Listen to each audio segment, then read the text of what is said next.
اعوذ باللہ من الشیطان الرجیم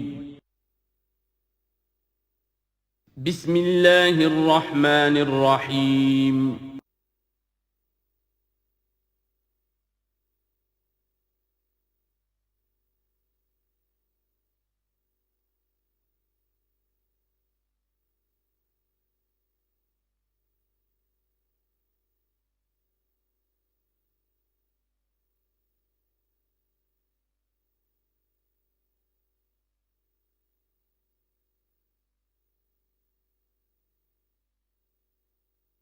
بسم اللہ الرحمن الرحیم یا بنی اسرائیل اذکروا نعمتی التی انعمت علیکم وانی فضلتکم علی العالمین واتقوا یوما لا تجزی نفس عن نفس شیئا ولا يقبل منها شفاعة ولا یؤخذ منها عدل ولا هم ینصرون صدق اللہ العظیم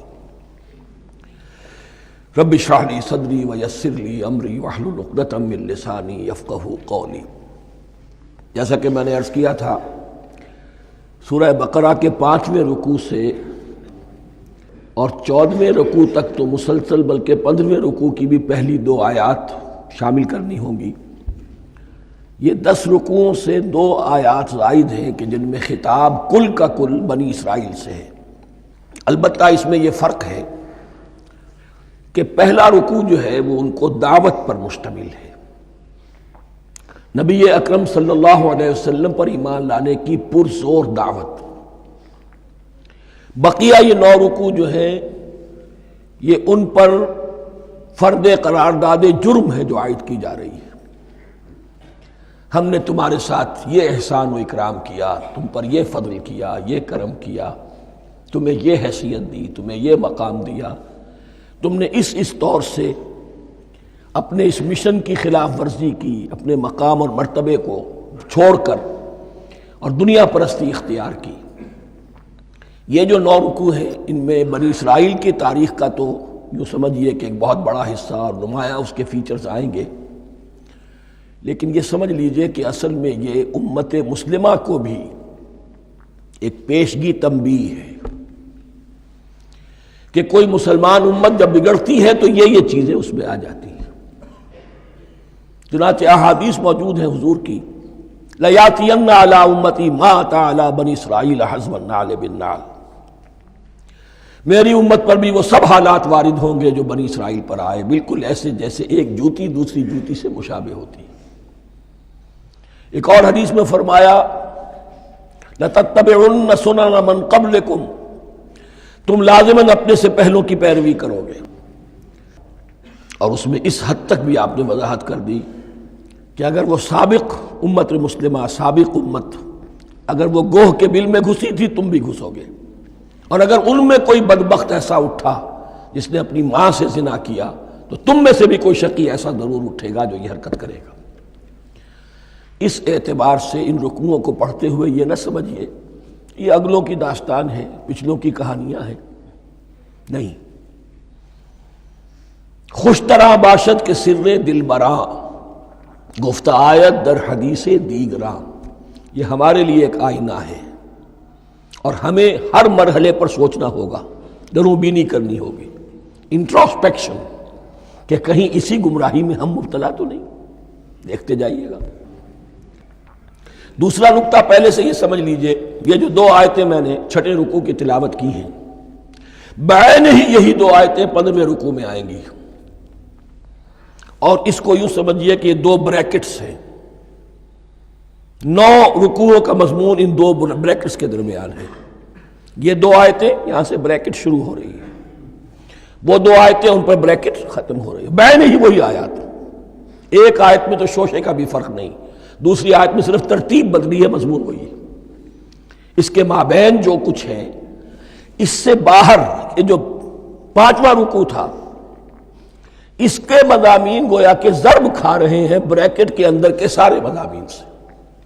یہ حساب کا بہت ہی عام فہم سا قاعدہ ہے، بریکٹ کے باہر کوئی رقم لکھی ہوئی ہے جس کے بعد کوئی زبر، کوئی جمع یا تفریق اگر نہیں ہے تو وہ ضرب کھائے گی، بریکٹ کے اندر جتنی بھی ویلیوز ہیں ان کے ساتھ ضرب کھائے گی۔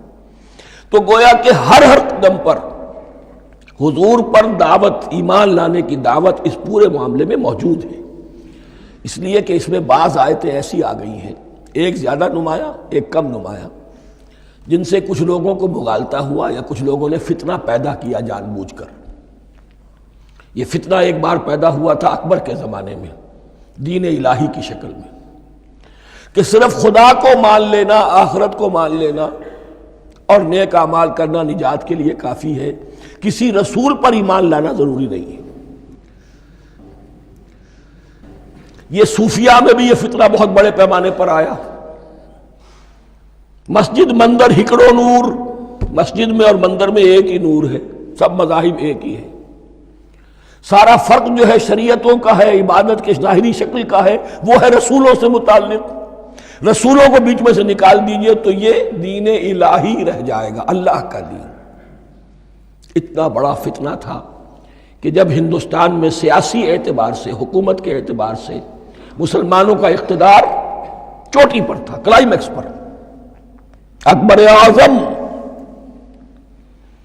اس وقت یہ دین الہی کا فتنہ اٹھا کہ دین محمدی کا اب دور ختم ہو گیا، وہ 1000 سال کے لیے تھا، 1000 سال پورے ہو گئے، اب الف ثانی ہے، دوسرا 1000 سال ہے، اس کے لیے نیا دین ہے، اسے دین اکبری بھی کہا گیا اور دین الہی بھی کہا گیا۔ اور اس میں ایک آیت آئے گی جس سے استدلال کیا ہے کچھ لوگوں نے۔ اس صدی میں پھر یہ فتنہ اٹھا تھا گاندھی کے فلسفے کے ذریعے سے، اور ایک بہت بڑا نابغہ انسان مسلمانوں میں سے، بہت بڑا نابغہ، جینیس، ابو الکلام آزاد، وہ بھی اس فتنے کا شکار ہو گیا۔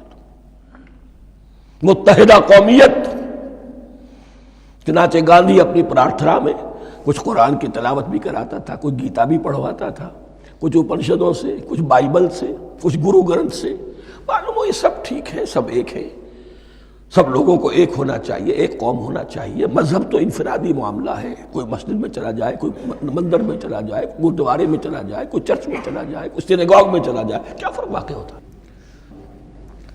اس کا توڑ یہی ہے کہ سمجھ لیجئے یہ جو 7 آیتیں ہیں 5ویں رکوع کی، یہ ہے بریکٹ کے باہر، اور یہ ضرب کھا رہی ہے مسلسل، اس بریکٹوں کے درمیان جتنی بھی مضمون آ رہا ہے وہ سب ان کے تابع ہوگا۔ گویا کہ جہاں تک حضور پر ایمان لانے کا معاملہ ہے وہ انڈرسٹوڈ سمجھا جائے گا، مقدر سمجھا جائے گا ہر مرحلے پر ان 2 بریکٹوں کے مابین۔ اب چلیے بسم اللہ۔ یا بنی اسرائیل اذکروا نعمتی التی انعمت علیکم وانی فضلتکم علی العالمین، اے اسرائیل کی اولاد، یاد کرو میرے اس انعام کو جو تم پر ہوا، اس کی وضاحت میں کر چکا ہوں، لیکن یہاں جو الفاظ آ رہے ہیں بہت زوردار، وَأَنِّي فَضَّلْتُكُمْ عَلَى الْعَالَمِينَ، میں نے تمہیں فضیلت عطا کی تمام جہانوں پر۔ یہاں ایک قاعدہ نوٹ کر لیجئے، عربی نحو کا قاعدہ یہ ہے کہ کہیں ظرف جس میں کوئی شے ہے، ظرف کی جمع لے لیتے ہیں، مراد ہوتا ہے مظروف، ظرف کے اندر جو شے ہے اس کی جمع۔ تمام جہانوں پر فضیلت، کیا فرشتوں پر بھی فضیلت؟ نہیں، جہان والوں پر، تمام اقوام عالم پر تمہیں فضیلت عطا کی، یہ مطلب ہے اس کا۔ تمام عالموں پر، تمام جہانوں پر، یعنی تمام جہان والوں پر، اس انسان عالم انسانیت کے اندر جتنے بھی مختلف گروہ ہیں، نسلیں ہیں، طبقات ہیں، ان میں فضیلت۔ وَاتَّقُوا يَوْمًا لَا تَجْزِي نَفْسٌ عَن نَفْسٍ شَيْئًا، میں عرض کر چکا ہوں، اب تیسری مرتبہ پھر عرض کر رہا ہوں، اصل شے آخرت، محاسبہ آخرت، یہ مستحضر ہوگا تو انسان سیدھا رہے گا۔ کس میں کمزوری آ جائے، ضعف آ جائے تو باقی ایمان باللہ، ایمان بالرسالت، یہ نہ معلوم کیا کیا شکلیں اختیار کر لیں۔ دیکھیے اس آیت کے اندر 4 اعتبارات سے محاسبہ آخرت کا زور ہے۔ وَاتَّقُوا يَوْمًا، ڈرو اس دن سے، لا تجزی نفس عن نفس شیئا، جس دن کوئی جان کسی دوسرے کے کام نہ آ سکے گی، ولا يقبل منها شفاعہ، اور نہ کسی سے کوئی سفارش یا شفاعت قبول کی جائے گی، کیٹیگوریکل ڈینائل، ولا يؤخذ منها عدل، نہ کسی سے فدیہ قبول کیا جائے گا، ولا هم ينصرون، اور نہ انہیں کوئی مدد مل سکے گی۔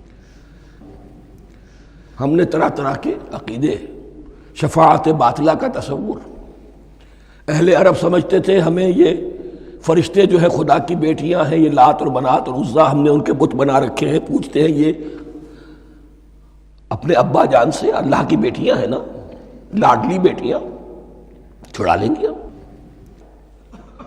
ہمارے ہاں بھی تصور ہے اولیاء اللہ چھڑا لیں گے۔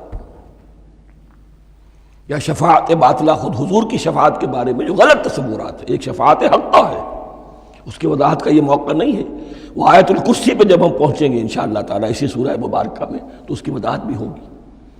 یہ سارے جو ہم نے جو گھڑ رکھے ہیں خیالات، ان کی نفی اس آیت کے حوالے سے کی۔ وَاتَّقُوا يَوْمًا لَا تَجْزِي نَفْسٌ عَن نَفْسٍ شَيْئًا، کوئی انسان دوسرے انسان کے کام نہیں آ سکتا۔ وَلَا يُقْبَلُ مِنْهَا شَفَاعَةٌ، کسی جان کی طرف سے کوئی سفارش قبول نہیں ہوگی۔ وَلَا يُؤْخَذُ مِنْهَا عَدْلٌ، نہ کوئی فدیہ قبول کیا جائے گا۔ وَلَا هُمْ يُنصَرُونَ، نہ انہیں کوئی مدد مل سکے گی۔ اب اس کے بعد اللہ تعالیٰ کے احسانات اور ان کی طرف سے جو ناشکریاں ہوئی ہیں ان کی بڑی تفصیل کے ساتھ اب بات چلے گی، تفصیل نہیں، تیزی کے ساتھ۔ یہ واقعات کئی 100 برس کے ہیں، لیکن ایک تو یہ کہ ان کی تفاصیل مکی صورتوں میں آ گئی ہیں، سب سے زیادہ سورہ اعراف میں ملے گی، اور بھی کئی صورتوں میں آپ کو مل جائے گی۔ یہاں پر تو پے بپے، جیسے کہ ایک قرارداد جرم کسی پر کی جاتی ہے تو اس میں سب گنوائے جاتے، تم نے یہ کیا، یہ کیا، یہ کیا۔ وَإِذْ نَجَّيْنَاكُم مِّنْ آلِ فِرْعَوْنَ، اور ذرا یاد کرو جب کہ ہم نے تمہیں نجات دی تھی فرعون کی قوم سے۔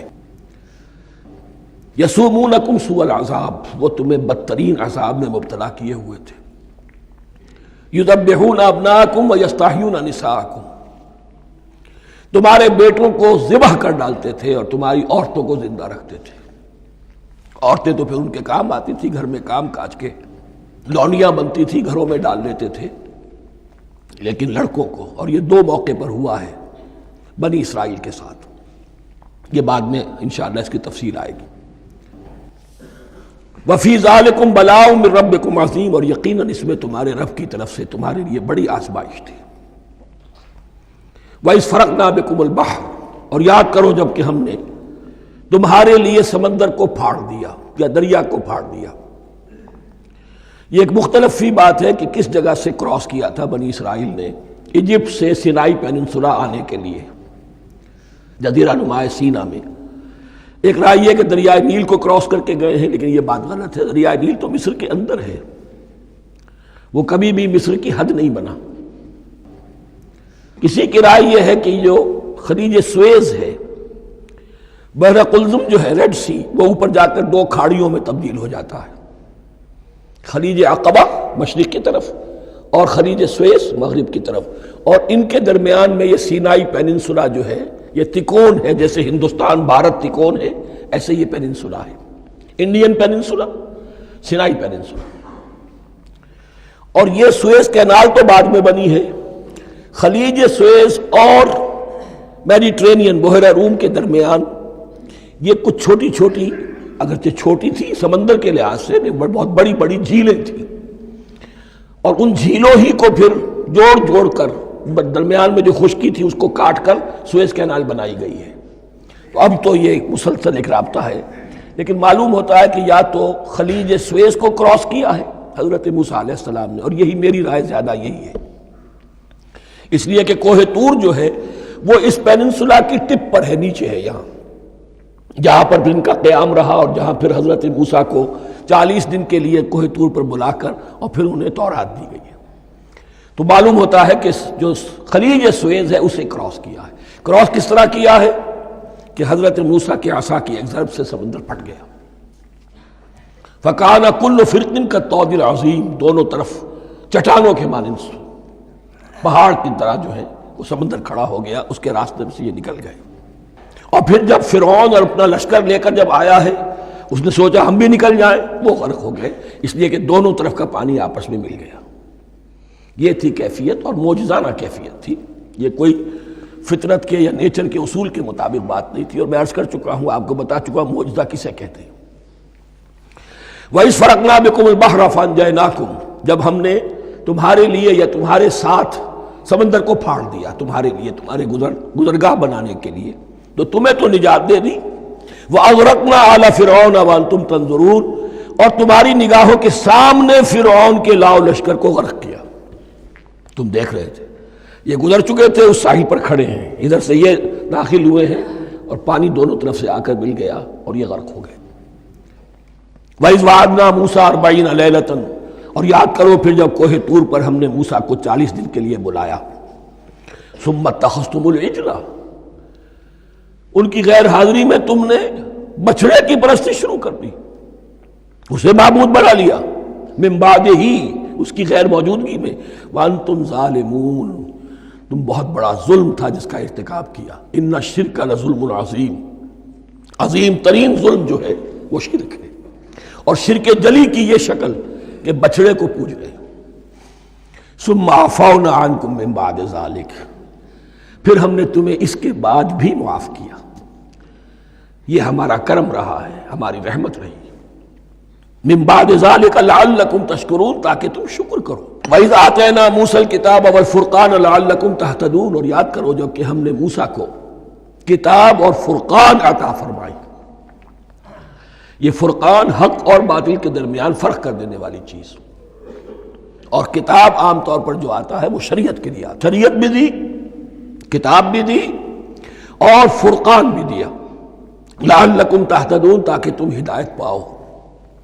وَإِذْ قَالَ مُوسَىٰ لِقَوْمِهِ، اور یاد کرو جب کہ کہا تھا موسیٰ نے اپنی قوم سے، یا قوم انکم ظلمتم انفسکم باتخاذکم العجل، اے میری قوم کے لوگو، یقیناً تم نے اپنے اوپر بڑا ظلم کیا ہے بچڑے کو معبود بنا کر۔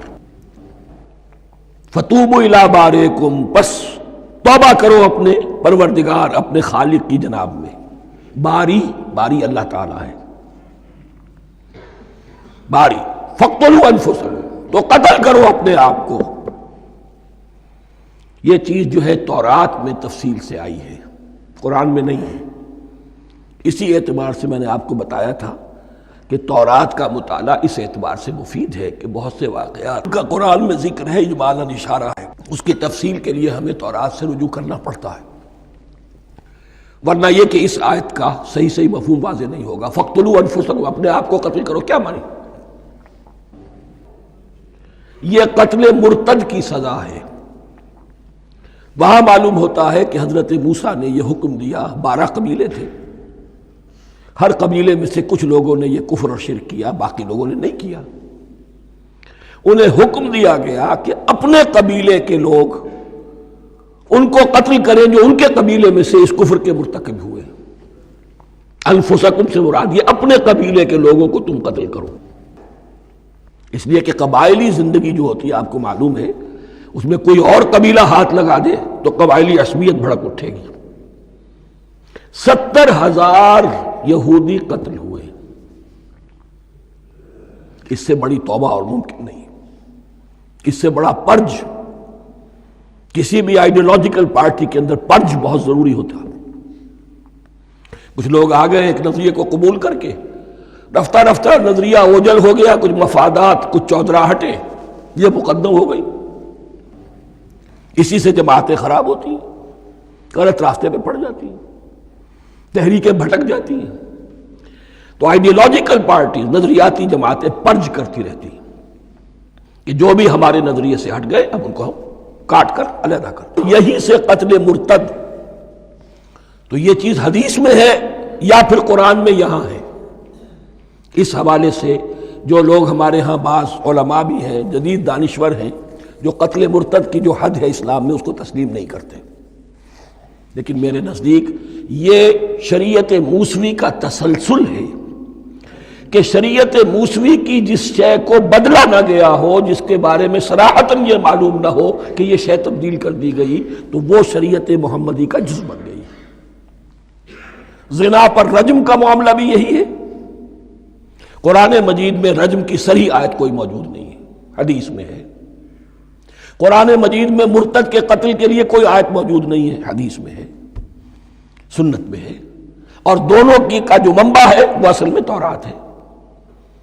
تو اس بات کو اچھی طرح نقل کر لیجئے، یہ جگہ اکثر لوگ جو ہے یہاں بہت سرسری طور سے گزر جاتے ہیں، یہ بہت اہم ہے، اور اس کے لیے تورات کی طرف رجوع کیجئے۔ 70,000، 6 لاکھ کل تھے جب یہ مصر سے نکلے ہیں، 6 لاکھ تھے۔ کتنے عرصے کے بعد پیننسولا پہنچے ہیں، سینائی پیننسولا میں اور طور میں، کچھ اور ان کی تعداد بڑھ گئی ہوگی، لیکن یہ کہ ان میں سے 70,000 کو قتل کیا اپنے ہاتھوں سے۔ ہر قبیلے نے اپنے جو مرتد تھے ان کو اپنے ہاتھ سے قتل کیا۔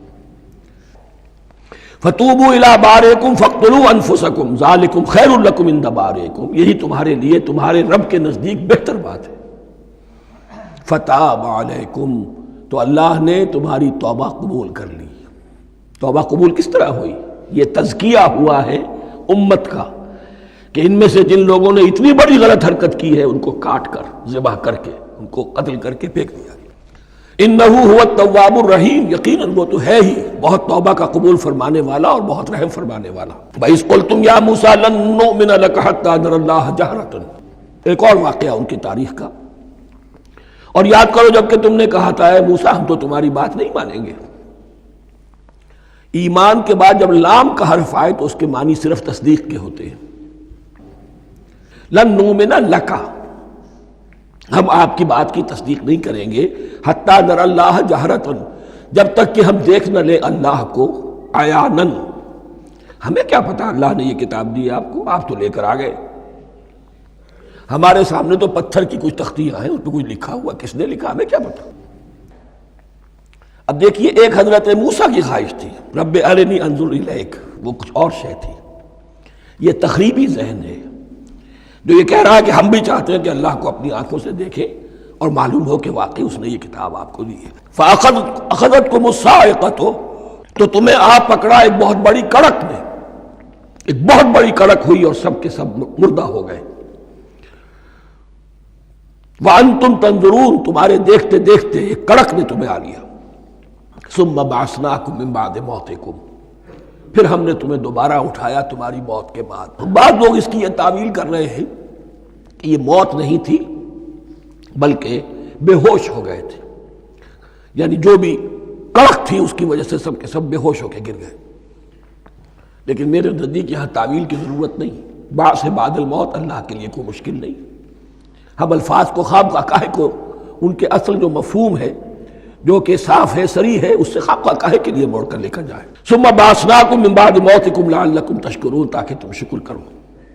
وظللنا علیکم الغمام وانزلنا علیکم المن والسلوى، اور ہم نے تم پر ابر کا سایہ کیا۔ اب 6 لاکھ کا قافلہ چل رہا ہے، سینائی پیننسولا، صحرا، کوئی اوٹ نہیں، کوئی سایہ نہیں، دق و دق، دھوپ کی تپش۔ تو اللہ کا فضل ہوا کہ ایک سائے کی طرح ابر جو ہے ان کے ساتھ ساتھ جہاں جہاں وہ جا رہے ہیں وہ ابر ان پر سایہ کیے ہوئے۔ وَأَنزَلْنَا عَلَيْكُمُ الْمَنَّ وَالسَّلْوَىٰ، کھانے کو کچھ نہیں، تو من اور سلوہ نازل کیے گئے۔ من ایسے اترتا تھا رات کے وقت کہ جیسے شبنم کے قطرے ہوتے ہیں، لیکن وہ ہوتا تھا کسی ایسی چیز کا جس میں شیرینی تھی، اور پھر وہ زمین پر آ کر جم کر وہ ایک گویا کے دانہ بن جاتے تھے، یہ ان کا اناج ہو گیا۔ کاربوہائیڈریٹ سپلائی اس سے ہو گئی من سے۔ اور سلوہ ایک خاص قسم کا پرندہ بٹیر کی شکل کا جو بے پناہ بڑی تعداد میں ان کے بڑے بڑے جھنڈ آتے تھے شام کے وقت، اور وہ ان کے ڈیرا جہاں ہوتا تھا اس کے گرد وہ اتر آتے تھے، اور رات کی تاریکی میں یہ آسانی سے ان کو پکڑتے تھے، ان کو کھاتے تھے بھون کر، اور یہ ان کی پروٹین ہو گئی۔ پوری غذا جو ہے اللہ تعالیٰ نے ان کو فراہم کر دی۔ وَأَنزَلْنَا عَلَيْكُمُ الْمَنَّ وَالسَّلْوَىٰ كُلُوا مِن طَيِّبَاتِ مَا رَزَقْنَاكُمْ، کھاؤ ان پاکیزہ چیزوں کو جو ہم نے تمہیں عطا کی ہیں۔ وَمَا ظَلَمُونَا، ہم نے تو ان پر کوئی ظلم نہیں کیا، وَلَٰكِن كَانُوا أَنفُسَهُمْ يَظْلِمُونَ، لیکن وہ خود ہی اپنے اوپر ظلم ڈھاتے رہے، ہر قدم پر نافرمانی اور ناشکری۔ اس کی بھی ناشکری آگے آ جائے گی چل کر، من و سلوہ سے بھی ناشکری کی انہوں نے۔ وَإِذْ قُلْنَا ادْخُلُوا هَٰذِهِ الْقَرْيَةَ فَكُلُوا مِنْهَا حَيْثُ شِئْتُمْ رَغَدًا وَادْخُلُوا الْبَابَ سُجَّدًا وَقُولُوا حِطَّةٌ نَغْفِرْ لَكُمْ خَطَايَاكُمْ، اور یاد کرو جب کہ ہم نے تم سے کہا تھا اس شہر میں داخل ہو جاؤ، اور پھر کھاؤ اس میں سے بافراغت جہاں سے چاہو جو چاہو، لیکن دیکھنا دروازے میں داخل ہونا جھک کر، اور کہتے رہنا مغفرت مغفرت مغفرت، ہم تمہاری خطاؤں سے درگزر فرمائیں گے۔ اس آیت کو سمجھنے کے لیے ذرا تاریخی بات سمجھ لیجئے۔ صحرائے سینا میں آنے کے بعد، اور یہ جو کتاب تورات انہیں مل گئی تھی، اس کے بعد حضرت موسیٰ علیہ السلام کے ہی زمانے میں انہیں جہاد اور قتال کا حکم ہوا۔ اس سے پوری قوم نے انکار کر دیا، یہ سورہ مائدہ میں آئے گا۔ اس پر اللہ تعالیٰ نے ایک سزا مسلط کر دی ان پر کہ 40 برس تک اسی صحرا میں بھٹکتے پھریں گے۔ اگر یہ ابھی قتال کرتے، جہاد کرتے، تو پورا فلسطین ان کے ہاتھ پر ابھی فتح کرا دیتے، لیکن چونکہ انہوں نے بزدلی دکھائی ہے، اب سزا یہ ہے فَإِنَّهَا مُحَرَّمَةٌ عَلَيْهِمْ 40 سَنَةً يَتِيهُونَ فِي الْأَرْضِ، اب 40 برس تک یہ اسی صحرا میں بھٹکتے پھریں گے، اور ارض فلسطین جو ان کے لیے ارض موعود تھی وہ ان پر حرام کر دی گئی 40 سال کے لیے۔ اس 40 سال کے عرصے میں حضرت موسیٰ کا بھی انتقال ہو گیا، حضرت ہارون کا بھی ہو گیا، اور اس عرصے میں ایک نئی نسل پیدا ہوئی۔ وہ جو غلامی کا داغ اٹھائے ہوئی نسل آئی تھی مصر سے، جن کے اندر مورل کیریکٹر جو ہے وہ بہت کمزور ہو جاتا ہے، وہ پوری نسل ختم ہو گئی، نئی نسل اب پیدا ہوئی۔ 40 برس صحرا میں پیدا ہوئے، یہی پلے بڑھے، ان میں اب ایک جذبہ تھا۔ حضرت موسیٰ کے پھر جو خلیفہ تھے یوشع ابن نون، جوشوا، تورات میں ان کا نام جوشوا ہے، یوشع، ان کی سرکردگی میں اب بنی اسرائیل کی اس نئی نسل نے قتال کیا، جنگ کی، اور پہلا شہر جو فتح ہوا وہ اریحا۔ آج بھی وہ شہر جو ہے جیریکو جو آپ دیکھتے ہیں خبروں کے اندر آتا ہے بار بار، اریحا اس کا پرانا نام ہے، یہ شہر فتح ہوا۔ اس فتح کی بات کا تذکرہ ہو رہا ہے۔ یاد کرو جب کہ ہم نے تم سے کہا تھا اس بستی میں، اس شہر میں داخل ہو جاؤ فاتحانہ، اور پھر جو کچھ یہاں ہے، جو نعمتیں ہیں، ان سے متمتع ہو، کھاؤ پیو، لیکن داخل ہونا سجدہ کرتے ہوئے، مراد کیا؟ جھک کر، یعنی ایسا نہ ہو کہ تکبر کی وجہ سے تمہاری گردنیں اکڑ جائیں، گردنیں جھکا کر اللہ کا احسان مانو، یہ نہ سمجھو کہ یہ فتح تم نے حاصل کی۔ اس کی تفسیر اصل میں نظر آتی ہے حضور کی شخصیت میں، کہ جب فتح مکہ کے موقع پر مکے میں داخل ہوئے ہیں تو جس سواری پر آپ بیٹھے ہوئے تھے، آپ کی پیشانی اس کی گردن کے ساتھ جڑی ہوئی تھی۔ یہ وقت ہوتا ہے جب کہ تکبر اور تعلی، فاتح کی حیثیت سے آنا، اور بندہ مومن کے لیے یہی وقت ہے تواضع کا، جھکنے کا۔ وَقُولُوا حِطَّةٌ، حتیٰ یحط تو کہتے ہیں جھاڑ دینے کو، تو اس کے معنی کیا ہے؟ اے اللہ ہمارے گناہ جھاڑ دے، مغفرت، اے اللہ ہمیں مغفرت، ہماری مغفرت فرما، جو خطائیں ہو گئی بخش دے۔ قولوا حطۃ، تمہاری زبان پر استغفار ہونا چاہیے، تمہاری گردنیں جھکی ہوئی ہونی چاہیے۔ نغفر لکم خطایاکم، اگر تم اس پر عمل کرو گے ہم تمہاری خطائیں جو ہیں انہیں معاف فرما دیں گے۔ وسنزید المحسنین، اور جو تم میں محسن ہوں گے انہیں اور بھی زیادہ دیں گے، اور انعام و اکرام آئیں گے۔ فبدل الذین ظلموا قولا غیر الذی قیل لہم، تو ان میں سے جو ظالم تھے، جو بد کردار تھے، انہوں نے بدل دیا، ایک اور قول اختیار کر لیا اس قول کی جگہ جو انہیں کہا گیا تھا حتہ حتہ، انہوں نے کہنا شروع کیا ہنتا ہنتا، ہمیں تو گیہوں چاہیے۔ یہ بعد میں ابھی آ جائے گا اگلے رکوع کے اندر، کہ من و سلوہ سے ان کی طبیعتیں بھر گئی تھی ایک ہی چیز کھا کھا کے۔ اب وہ کہہ رہے تھے کوئی چیز ہمیں جو ہے زمین کی روئیدگی میں سے، پیداوار میں سے، تو وہ ان کے زبان پر انہوں نے مذاق اڑاتے ہوئے گویا کہ حضرت موسیٰ علیہ السلام کے ذریعے سے حکم ملا ہے، استہزاء کر رہے ہیں، حطۃ کی بجائے حنطۃ۔ فانزلنا علی الذین ظلموا رجزا من السماء بما كانوا یفسقون، تو جن لوگوں نے یہ حرکت کی تھی ان پر ہم نے آسمان سے ایک بہت بڑا عذاب نازل کیا۔ تورات سے معلوم ہوتا ہے کہ پلیگ آئی، اور جنہوں نے یہ حرکت کی تھی وہ سب کے سب ہلاک ہو گئے جریکو کے اندر، بما كانوا یفسقون، بسبب اس نافرمانی کے جو انہوں نے کی۔ وَإِذِ اسْتَسْقَىٰ مُوسَىٰ لِقَوْمِهِ فَقُلْنَا اضْرِب بِّعَصَاكَ الْحَجَرَ، اب یہ پھر صحرائے سیرا کا واقعات آ رہے ہیں، ان میں ترتیب زمانی نہیں ہے۔ اریحا کی فتح جو ہے حضرت موسیٰ کے بعد ہے، لیکن اب یہاں پہ پھر ابھی وہ جو صحرائے تیہ میں جب بھٹک رہے تھے پھر اس کا ذکر ہے۔ وَإِذِ اسْتَسْقَىٰ مُوسَىٰ لِقَوْمِهِ فَقُلْنَا اضْرِب بِّعَصَاكَ الْحَجَرَ، اور جب کہ موسیٰ کی قوم نے موسیٰ سے پانی طلب کیا۔ اب صحرا میں آپ کو معلوم ہے جہاں پڑاؤ تھا اب وہاں پانی نہیں ہے، 6 لاکھ ہوں 7 لاکھ ہوں کتنے افراد ہوں پانی چاہیے۔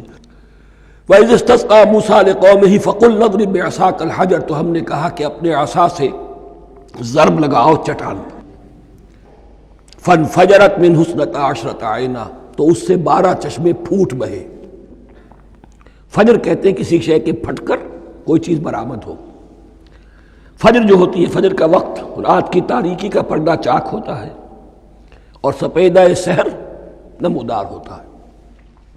فَانْفَجَرَتْ مِنْهُ اثْنَتَا عَشْرَةَ عَيْنًا، تو 12 چشمے پھوٹ بہے۔ قَدْ عَلِمَ كُلُّ أُنَاسٍ مَشْرَبَهُمْ، یہاں اناس سے کیا مراد ہے؟ ہر قبیلہ، ہر قبیلے نے اپنا گھاٹ معین کر لیا۔ 12 قبیلے تھے، اگر علیحدہ علیحدہ نہ ہوتا معاملہ، 12 چشمے اسی لیے دیے گئے کہ لڑے نہ جھگڑے نہ۔ پانی تو بہت بڑی چیز ہے، کہیں پانی پینے پلانے پہ جھگڑا اور کہیں گھوڑا آگے بڑھانے پہ جھگڑا، یہ تو قبائلی زندگی کے اندر ہوتی ہی چیزیں۔ تو اس اعتبار سے اللہ تعالیٰ نے ان کے لیے یہ سہولت کی کہ 12 چشمے پھوٹ بہے۔ قد علم کل اناس مشربہم، ہر ایک نے اپنا گھاٹ جان لیا، معین کر لیا۔ کلوا واشربوا من رزق اللہ، گویا کہ کہہ دیا گیا کہ کھاؤ اور پیو اللہ کے رزق میں سے۔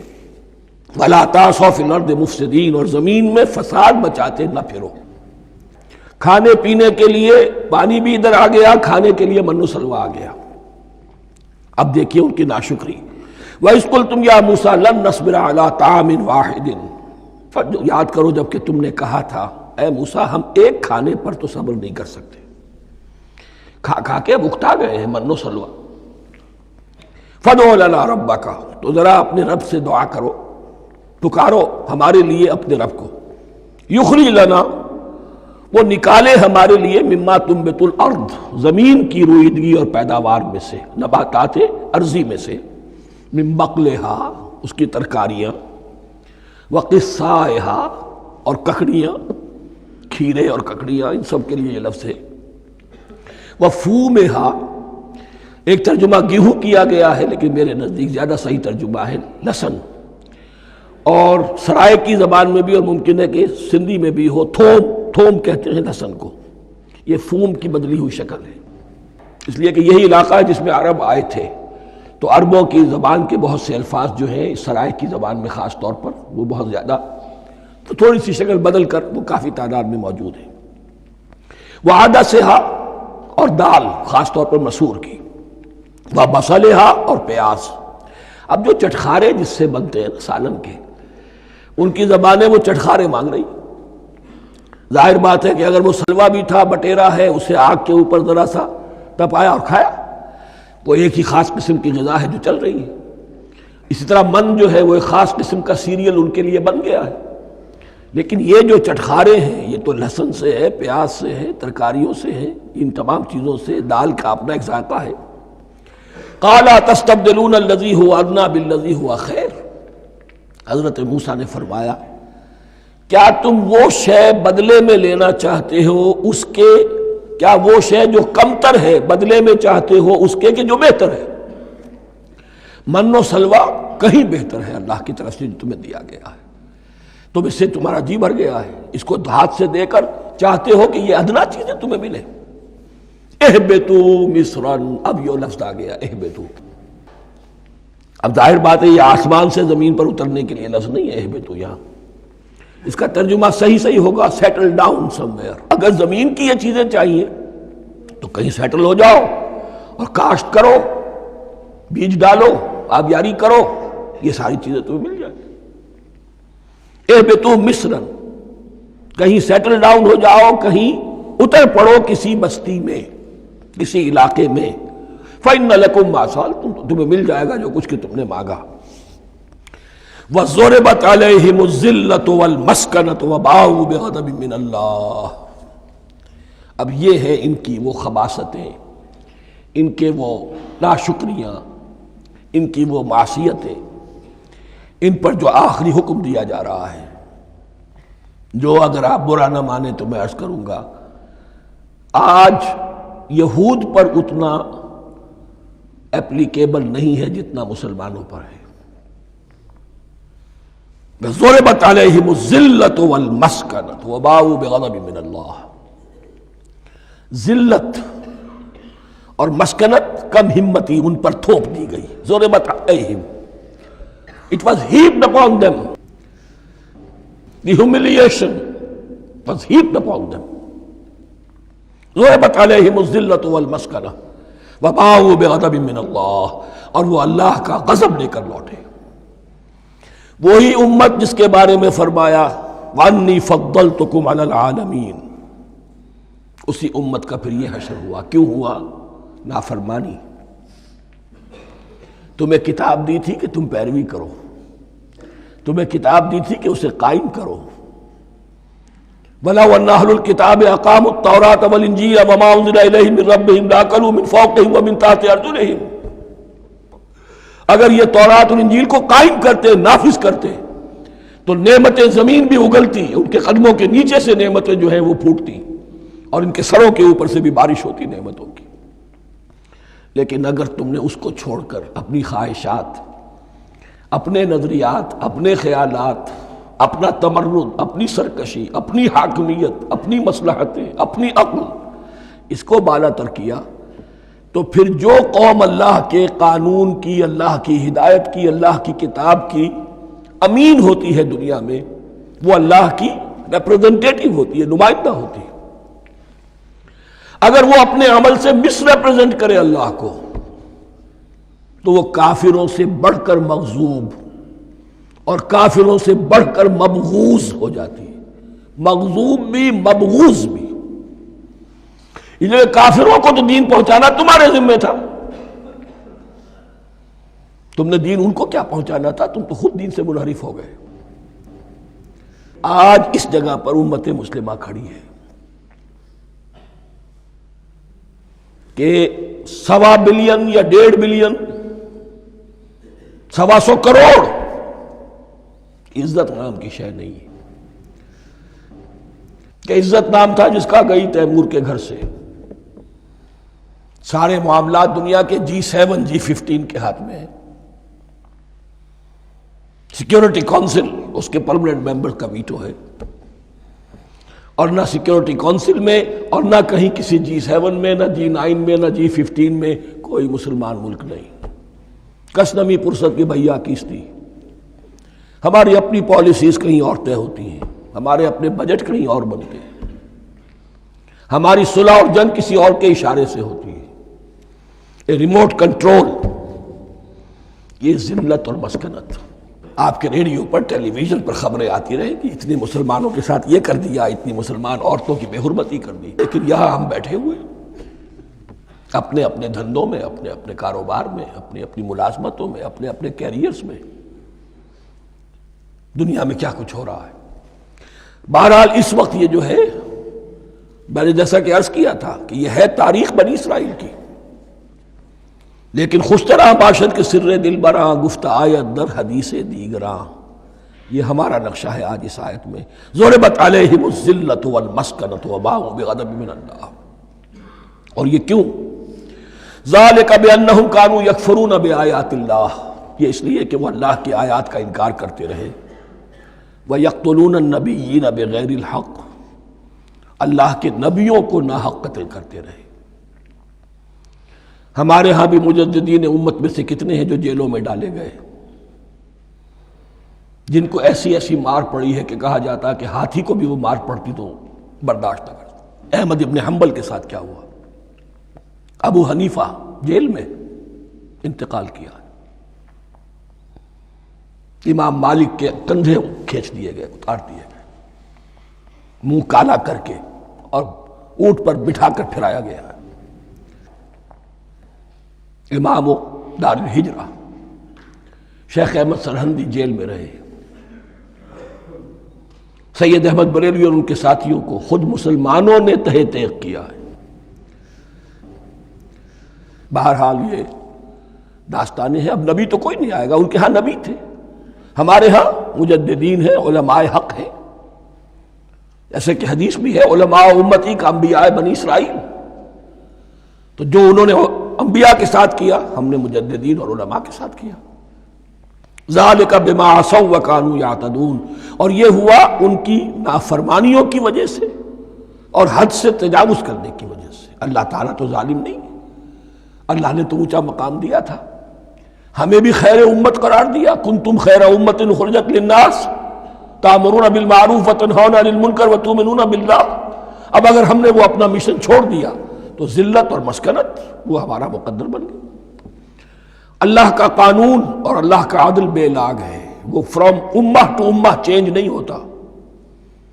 سنت اللہ جو ہے لن تجد لسنت اللہ تحویلا ولن تجد لسنت اللہ تبدیلا، اللہ کی سنت بدلتی نہیں۔ بنی اسرائیل کا جو حشر ہوا آج وہ ہمارا ہو رہا ہے۔ بہرحال اس پر میری جو کتاب ہے سابق اور موجودہ مسلمان امتوں کا ماضی حال اور مستقبل، اس کا مطالعہ کیجیے۔ اب آ گئی وہ آیت کہ جس سے استدلال کیا گیا ہے کہ ایمان بالرسالت نجات کے لیے ضروری نہیں ہے۔ ان الذین آمنوا والذین ہادوا والنصارى والصابئین من آمن باللہ والیوم الآخر وعمل صالحا فلہم اجرہم عند ربہم ولا خوف علیہم ولا ہم یحزنون۔ یقیناً جو لوگ ایمان لائے، اور اس سے مراد ہے جو ایمان لائے حضور پر، محمد پر صلی اللہ علیہ وسلم، والذین ہادوا، اور جو یہودی ہو گئے، والنصارى، اور نصرانی، والصابئین، اور صابی وہ لوگ تھے عراق کے علاقے میں رہتے تھے جو کہتے تھے کہ ہم دین ابراہیمی پر ہیں، لیکن ان کے ہاں بھی بہت کچھ بگڑ گیا تھا، جیسے حضرت ابراہیم کی نسل حضرت اسماعیل کی نسل بگڑ گئی تھی تو اس طرح وہ بھی بگڑ گئے تھے۔ ستارہ پرستی زیادہ تر ان کے ہاں تھی۔ من آمن باللہ والیوم الآخر، جو کوئی بھی ایمان لایا اللہ پر اور یوم آخر پر، وعمل صالحا، اور اس نے عمل کیے اچھے، فلہم اجرہم عند ربہم، تو ان کے لیے محفوظ ہے ان کا اجر ان کے رب کے پاس، ولا خوف علیہم ولا ہم یحزنون، اور نہ ان پر کوئی خوف ہوگا اور نہ وہ کسی حزن سے دوچار ہوں گے۔ ظاہر الفاظ کے اعتبار سے دیکھیے کہ یہاں ایمان بالرسالت کا ذکر نہیں ہے۔ ویسے تو اگر کوئی اس سے یہ غلط استدلال کرتا ہے تو اس کا پہلا جو اصولی جواب ہے وہ تو یہ ہے کہ ایسی حدیثیں بھی موجود ہیں، من قال لا الہ الا اللہ دخل الجنہ، تو اس کے کیا معنی ہے؟ صرف کہنے سے جنت میں داخل ہو جائیں گے، کسی عمل کی ضرورت نہیں؟ جواب یہ دیا جائے گا پورے قرآن کو سامنے رکھو، پورے حدیث کے ذخیرے کو سامنے رکھو، کسی ایک جگہ سے کوئی ایک نتیجہ نکال لینا وہ صحیح نہیں۔ لیکن اس کے علاوہ وہ اصول جو میں بیان کر چکا ہوں کہ یہ سلسلہ شروع کہاں سے ہوا ہے، 5واں رکوع، وَآمِنُوا بِمَا أَنزَلْتُ مُصَدِّقًا لِمَا مَعَكُمْ وَلَا تَكُونُوا أَوَّلَ كَافِرٍ بِهِ، انہیں ایمان کی زوردار دعوت سے تو یہ ساری بات شروع ہوئی ہے۔ اب فصاحت اور بلاغت کا یہ تقاضا ہے کہ بار بار اس کو دہرایا نہ جائے، وہ بات انڈرسٹوڈ رہے گی، مقدر رہے گی، سمجھی جائے گی کہ ہر جگہ پر وہ موجود ہے، اس لیے کہ ساری گفتگو ہو رہی ہے اسی کے حوالے سے۔ وَآمِنُوا بِمَا أَنزَلْتُ مُصَدِّقًا لِمَا مَعَكُمْ وَلَا تَكُونُوا أَوَّلَ كَافِرٍ بِهِ وَلَا تَشْتَرُوا بِآيَاتِي ثَمَنًا قَلِيلًا وَإِيَّايَ فَاتَّقُونِ۔ اس حوالے سے یوں سمجھیے اب اس آیت کو کہ یہاں پر کچھ الفاظ محذوف مانے جائیں گے، ان الذین آمنوا والذین ہادوا والنصارى والصابئین من آمن باللہ والیوم الآخر وعمل صالحا فی ایامہم فلہم اجرہم عند ربہم ولا خوف علیہم ولا ہم یحزنون۔ ہر دور میں جبکہ ابھی حضرت عیسیٰ نہیں آئے تھے تو جو بھی یہودی تھے اس وقت تک، حضرت موسیٰ کے ماننے والے، وہ جو بھی اللہ پر ایمان رکھتے تھے اور نیک عمل کرتے تھے، آخرت کو مانتے تھے، ان کی نجات ہو جائے گی۔ لیکن حضرت عیسیٰ کے آنے کے بعد ان کو نہیں مانا، اب وہ کافر قرار۔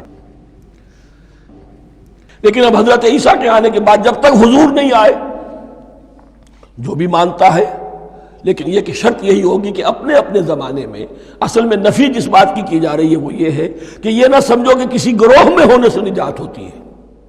نجات کسی گروہ میں ہونے کی وجہ سے نہیں ہے، نجات کی بنیاد ایمان اور عمل صالح ہے. کسی رسول پر ایمان لانا اپنے دور کے رسول پر وہ تو لازم ہے، لیکن یہ ہے کہ اس پر ایمان تو لے آئے اور وہ عمل صالح نہیں ہے تو نجات نہیں ہوگی. تو یہ اپنے اپنے دور میں اپنے اپنے زمانے میں ہر امت کے لیے وَلِكُلِّ أُمَّةٍ أَجَلٌ قرآن مجید کے ایک مقام پر آیا ہے، ہر امت کے لیے ایک خاص معین مدت ہے. اس معینہ مدت میں اب ظاہر بات ہے جو لوگ حضور کی بعثت سے پہلے فوت ہو گئے ان پر تو کوئی ذمہ داری نہیں تھی حضور پر ایمان لانے کی، اور ایسے لوگ تھے، ایسے موحدین مکے میں موجود تھے جو یہ کہتے تھے کعبے کے پردے پکڑ پکڑ کر، اے اللہ ہم صرف تجھے پوجنا چاہتے ہیں، صرف تیری بندگی کرنا چاہتے ہیں، لیکن جانتے نہیں کیسے کریں.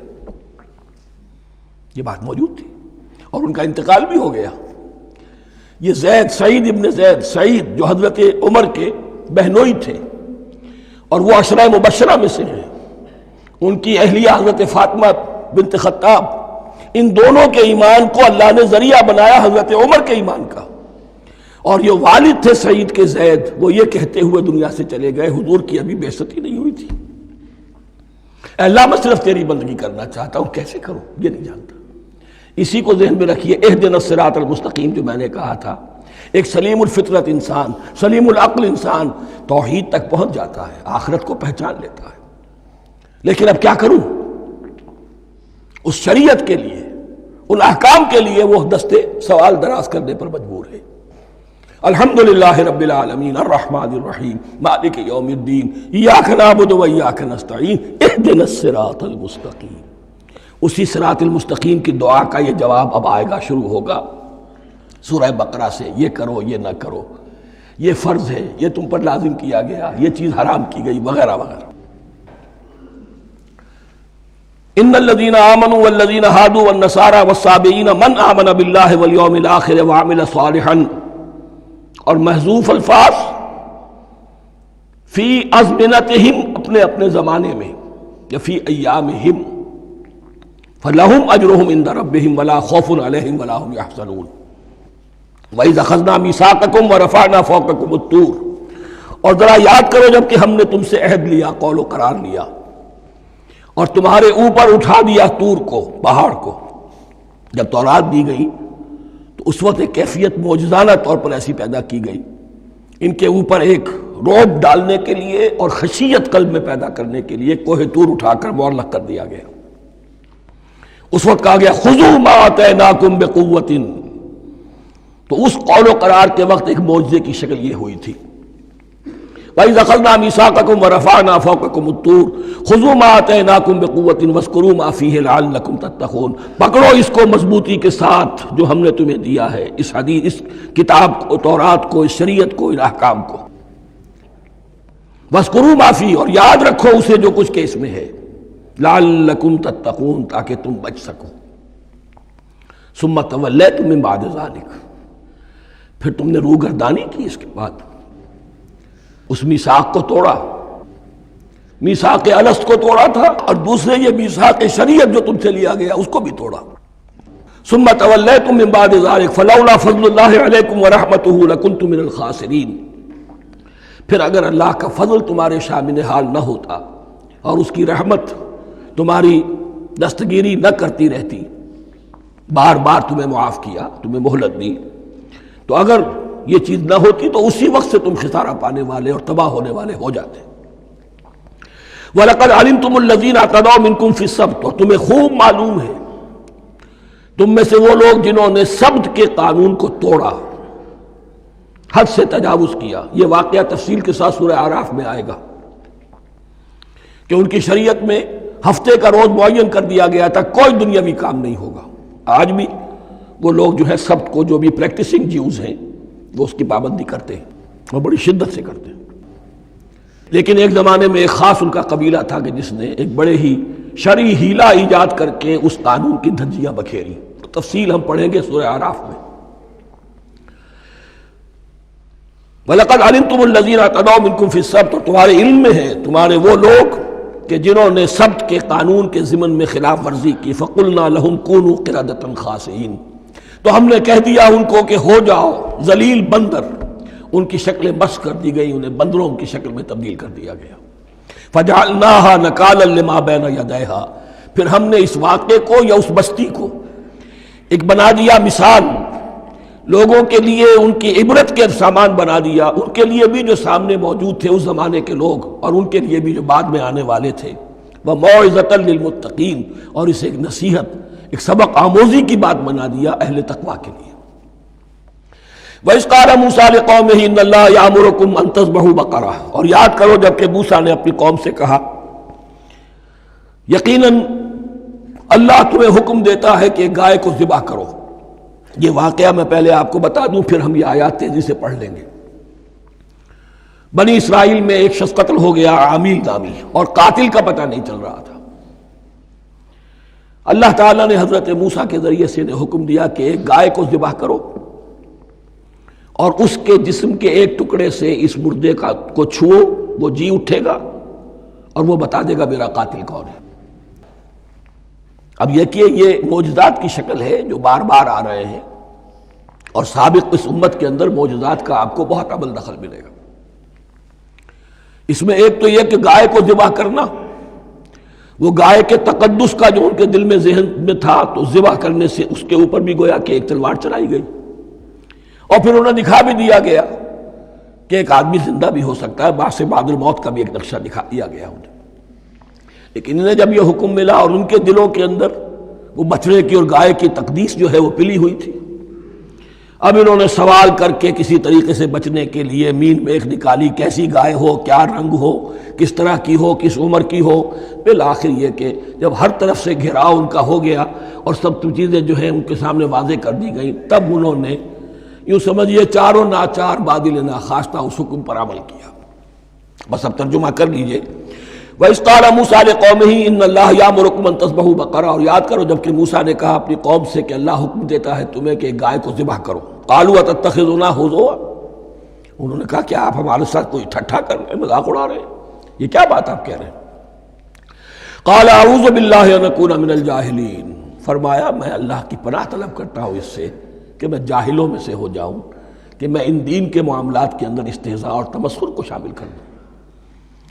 قالوا ادع لنا ربک یبین لنا ما ہی، اب انہوں نے کہا اچھا ایسی بات ہے تو ذرا اپنے رب سے دعا کیجئے کہ وہ ہم پر واضح کر دے کہ وہ کیسی ہو۔ قال انہ یقول، حضرت موسیٰ نے فرمایا اللہ تعالیٰ فرماتا ہے انہا بقرۃ لا فارض ولا بکر، وہ ایک ایسی گائے ہونی چاہیے کہ جو نہ بوڑھی ہو نہ بالکل بچھیا ہو، عوان بین ذالک، ان کے بین بین ہو۔ فَفَعَلُوا مَا تُؤْمَرُونَ، تو اب کر گزرو جو تمہیں حکم دیا گیا۔ قَالُوا ادْعُ لَنَا رَبَّكَ يُبَيِّن لَنَا مَا لَوْنُهَا، اب انہوں نے پھر کہا ذرا ایک دفعہ اور دعا کیجئے اپنے رب سے، وہ ہمیں بتا دے اس کا رنگ کیسا ہونا چاہیے۔ قَالَ إِنَّهُ يَقُولُ إِنَّهَا بَقَرَةٌ صَفْرَاءُ فَاقِعٌ لَوْنُهَا تَسُرُّ النَّاظِرِينَ، فرمایا اللہ فرماتا ہے کہ وہ گائے ایسی ہونی چاہیے زرد رنگ، شوخ رنگ، شوخ زرد رنگ کی، چمکیلی، جو دیکھنے والوں کو خوب اچھی لگے، پسند آئے، دل میں کھپ جانے والی۔ اب جو زیادہ سے زیادہ ان کے ہاں مقدس سمجھے جاتے تھے گائے، رفتہ رفتہ سوال کر کے اگر پہلے ہی حکم پر وہ کر دیتے تو کسی بھی گائے کو ذبح کر دیتے، لیکن یہاں گھیراؤ ان کا ہو رہا ہے کہ جس کی تقدس کا ان کے ذہن میں زیادہ سے زیادہ تاثر ہے اسی کو واضح کیا جائے۔ قالوا ادع لنا ربک یبین لنا ما ہی، پھر انہوں نے کہا ذرا اللہ سے دعا کیجئے اور وہ ہمیں یہ بتائے کہ وہ کیسی ہو۔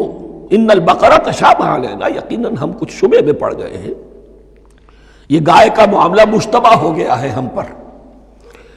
قال انہ یقول، فرمایا اللہ فرماتا ہے انہا بقرۃ لا ذلول تثیر الارض ولا تسقی الحرث، وہ ایک ایسی گائے ہونی چاہیے کہ جو کوئی جس سے مشقت نہ لی جاتی ہو، نہ وہ ہل جوتتی ہو اور نہ وہ رہٹ کا پانی کھینچتی ہو۔